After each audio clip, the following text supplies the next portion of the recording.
local Ford dealers. Go further. As one of the best players in the class of 2018, we know Robert Woodard will be one of the best prospects in the country when he graduates from Columbus High School for basketball. There are no rankings for his age group since it's still so early, but we know he's one of the 12 best in the country since he made the 12-man roster for the U16 USA basketball team last week. And tonight, Woodard represented the Magnolia State at the FIBA America's Under-16 Championship in Argentina. You see him right there stuck between a couple other tall guys. The young superstar had a steal and a pretty nice slam right there going through the defender to go along with 4 rebounds in his 14 minutes of play as he helped the USA to a 105-54 win over Puerto Rico. He also registered a little tip block right there at the rim towards the end of the game. Here's a picture of that slam from USA basketball. Very nicely done. So the USA, they've never lost a U16 FIBA America's Championship game, by the way. They'll hope to continue that coming up this week. Good going for Robert Woodard Jr. Another busy day in the Major League Baseball draft. Rounds 11 through 40 took place today, and something else took place today that hasn't happened since 1976.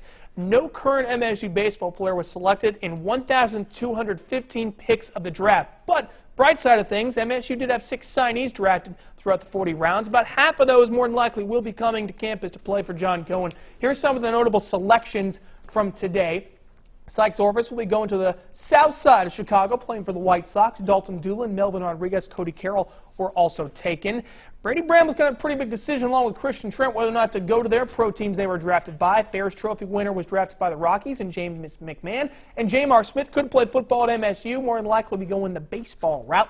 And lastly, 3 MSU signings were taken. Jared Padgett, Delvin Zinn, Eli Marrero. Delvin, a local guy from Pontotoc. All 3 of those guys expected to be on campus to play for John Cohen. And also Earl Burrell from Alcorn State was drafted as well on the final day of the Major League Baseball draft. Now to high school football. Tonight we reveal our full list of schools we will feature in our 3rd annual high school football tour. 60 schools in 60 days. And as always, we're a little ambitious. We're going to add to that number 60 to feature even more from our viewing areas. So, are you ready? The season, less than 80 days from kickoff on August 21st. And in our first week, we will feature the Coffeyville Pirates. They will be guided by a new head coach in Chris Thigpen this upcoming season. Vardaman will be after the Pirates. The Rams will look to rebound following last year under longtime head coach Larry Gann. West Lowndes has been on the precipice of a big season in Class 1A. They hope this is their year in a new division. The Smithville Seminoles will follow the Panthers on Thursday, June 25th, and their strong season from the Knolls a year ago builds towards another season with high expectations. And lastly, our first 5 teams will finish up with the Hamilton Lions, who will welcome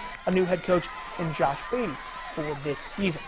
So those are our first 5 teams. Here's a look at the upcoming teams after that. We stay in 1A, Thrasher, French Camp, Nanawai, Noxapater. Then we go to 2A, Manatachee, Baldwin, East Union. Finish out with Montgomery County on July 4th. Then, starting July 5th, 4A teams. Lafayette, New Albany, Amherst, Shannon, Itawamba, Pontotoc. Then we'll go to some private school and independent teams after that. Following that will be Alabama week. We'll start off with Aliceville on Monday, then go to Sulligent, the Fighting Joey Barneses on July 15th, Lamar County, Pickens County, and Gorda. We're back in the Magnolia State on Sunday, July 19th. Aberdeen, Hatley, Morville, Nettleton, North Pontotoc, South Pontotoc, Belmont, Boonville, Water Valley. All those are 3A teams, by the way. Hatley jumping into Class 3A, along with Newside next year. We'll also go to 3A South with Choctaw County. Then to the private schools we go, Starkville, Heritage, Columbus Christian, Victory, Winston. After that, we'll also have Oak Hill Academy on Monday, August 3rd. Then we'll go into 4A, Caledonia, Houston, Noxubee, and Louisville. That's right, Louisville, Noxubee now in the same division this year. We'll finish that up with Oxford and Saltillo.